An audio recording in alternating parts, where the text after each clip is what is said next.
عمران خان صاحب کی ضمانت کے حوالے سے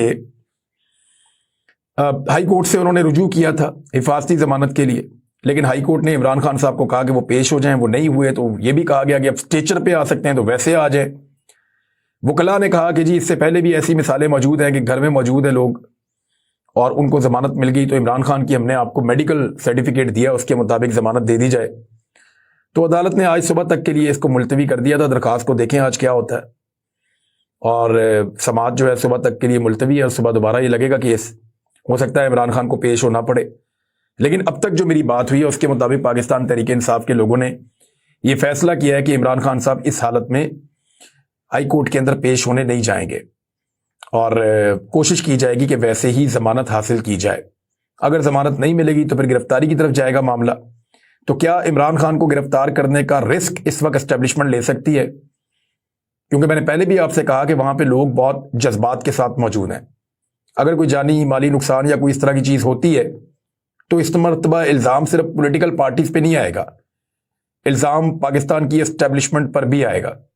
تو پاکستان کی اسٹیبلشمنٹ کیا اس بوجھ کو اٹھانا چاہتی ہے؟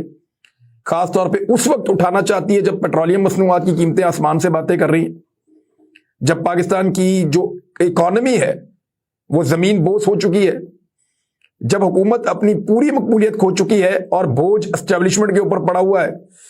پیٹرولیم مصنوعات کی قیمتوں میں اضافے سے بھی بری ایک اور خبر ہے، اور وہ خبر یہ ہے کہ گیس کی قیمت میں 112% تک اضافہ کر دیا گیا ہے۔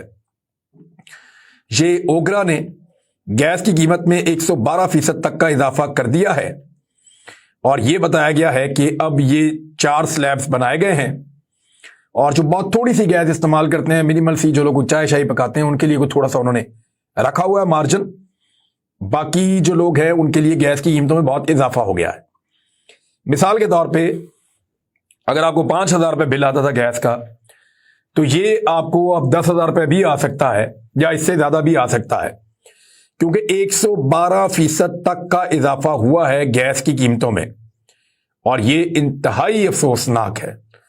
ماضی میں اگر آپ دیکھیں تو ڈار صاحب، شہباز شریف صاحب، بلاول، مریم، نواز شریف، یہ چھوٹی چھوٹی مہنگائی کی چیزوں کے اوپر یا 5%، 2% کے اضافے کے اوپر یہ اتنا رولا ڈالتے تھے کہ جیسے بہت بڑی تباہی پھر گئی ہے۔ لیکن اب آپ ایسے دیکھیں تو مولانا فضل الرحمان سمیت ان سب کو سانپ سونگا ہوا ہے، بلکہ ان کے اندر اپنے بھی اختلافات پیدا ہو چکے ہیں۔ وہ کس بارے میں ہے وہ میں آپ کو بعد میں بتاتا ہوں، لیکن 860 اشیاء پاکستان میں ایسی ہیں جن کے اوپر جنرل سیل ٹیکس 25% تک چارج کیا جائے گا۔ یہ جو ترمیمی بل فنانس کا پیش کیا گیا ہے یہ اس کے اندر ہے، یعنی اسحاق ڈار صاحب کا ایک خواہش تھا کہ وہ پاکستان کے اندر بجٹ پیش کریں، بجٹ تو وہ نہیں پیش کر سکے، تو یہ ضمنی بجٹ انہوں نے پیش کر دیا ہے۔ ان کی خواہش تو پوری ہو گئی، لیکن پاکستانیوں کی انہوں نے مت مار کے رکھ دی ہے۔ ادھر مریم اورنگزیب صاحبہ نے ایک عجیب و غریب اعلان کیا، انہوں نے کہا جی وزراء ایک جو ہے وہ قربانی ایسی دے رہے ہیں کہ وزراء اب تنخواہ نہیں لیں گے۔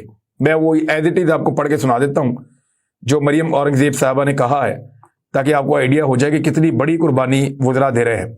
قومی جذبے کے تحت مسلم لیگ نون کے وزراء، پیپلز پارٹی کے نہیں ہیں، باقی جماعتوں کے نہیں ہیں، صرف مسلم لیگ نون کے وزراء، ویسے بھی تگڑے لوگ ہیں، امیر لوگ ہیں، اور غریب آدمی کو تو وزیر بناتے ہی کوئی نہیں ہے، اور وزیر بنتا ہے کوئی تنخواہ کے لیے بنتا ہے، اور 100 چیزیں ہوتی ہیں جس کے لیے لوگ وزیر بنتے ہیں، بڑی مراعات ہوتی ہے اور بہت کچھ ہوتا ہے، اور اوپر نیچے سے اور بہت کام ہوتا ہے۔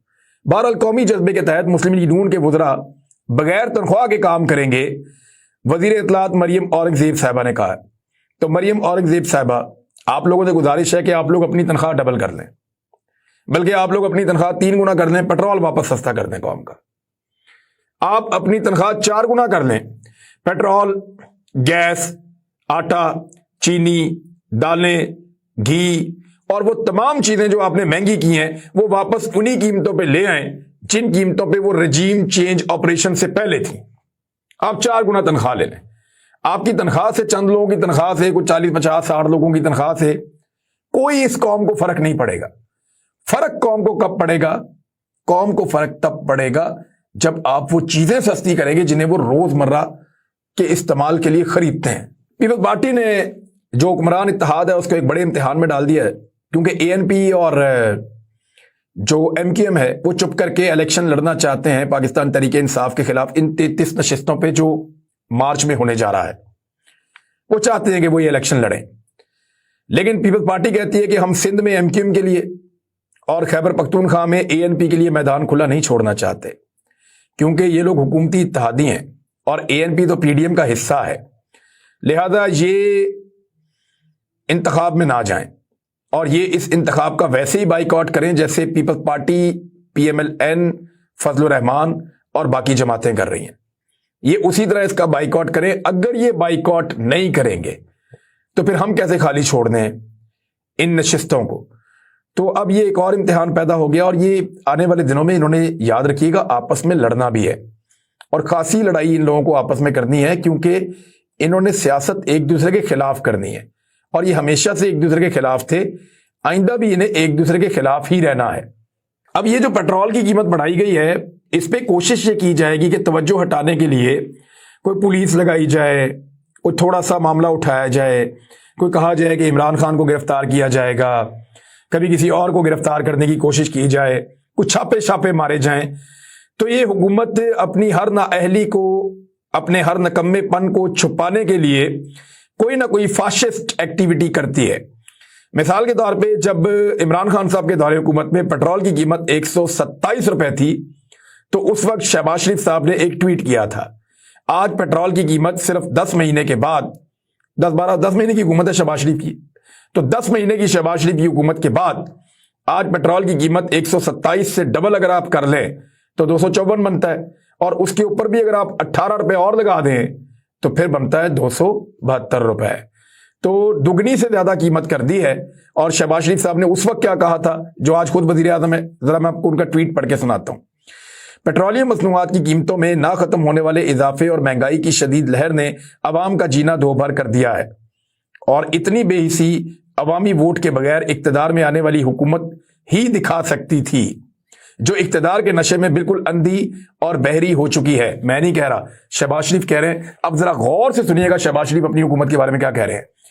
پیٹرولیم مصنوعات کی قیمتوں میں نہ ختم ہونے والے اضافے اور مہنگائی کی شدید لہر نے عوام کا جینا دو بھر کر دیا ہے، اور اتنی بے حسی عوامی ووٹ کے بغیر اقتدار میں آنے والی حکومت ہی دکھا سکتی تھی. یعنی حکومت عوامی ووٹ سے اقتدار میں نہیں آئی، جو اقتدار کے نشے میں بالکل اندھی اور بہری ہو چکی ہے.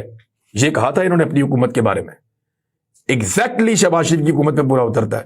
ایسا لگتا ہے کہ آنے والے دنوں میں جنرل باجوہ کے ذکر کے بغیر کوئی وی لاگ پورا نہیں ہوگا. اس کی وجہ یہ ہے کہ شاہد خاقان عباسی صاحب نے بھی ایک بات بتا دی مبینہ طور پہ، جو ان کے حوالے سے یہاں سوشل میڈیا پہ انفارمیشن موجود ہے، اور یہ ساری میچور بھی ہو جائے گی. کہنا یہ ہے کہ جنرل قمر جاوید باجوہ مزید ایکسٹینشن چاہتے تھے. یعنی وہ تو کہتے ہیں میں نہیں چاہتا تھا ایکسٹینشن، میں تو یہ چاہتا تھا وہ چاہتا تھا، لیکن نہیں، جنرل قمر جاوید باجوہ مزید ایکسٹینشن چاہتے تھے. اب اسی لیے ہمیں سمجھ آ رہی ہے کہ وہ اتنے غصے میں کیوں ہیں. اب سمجھ آئی ان کے غصے کی وجہ، ایک تو ایکسٹینشن نہیں ملی، اور اوپر سے جو ہے وہ منصوبہ بھی خراب ہو گیا. جس کو نکالا تھا وہ زیادہ طاقت کے ساتھ واپس بھی آ رہا ہے، اور اپنی طاقت بھی ختم ہو گئی ہے. تو ایکسٹینشن نواز شریف صاحب نے دینے سے انکار کیا. یہ خبر آپ کو میں نے بہت پہلے دی تھی، آپ کو یاد ہوگا. اس وقت سارے بہت خلاف ہو گئے تھے کہ یہ بات کیوں کر رہا ہے. تو میں آپ کو وہ وی لاگ نکال کے سناؤں گا جہاں میں نے یہ کہا تھا. اب تک کے لیے اتنے، اپنا خیال رکھیے گا، اپنے چینل کا بھی. اللہ حافظ.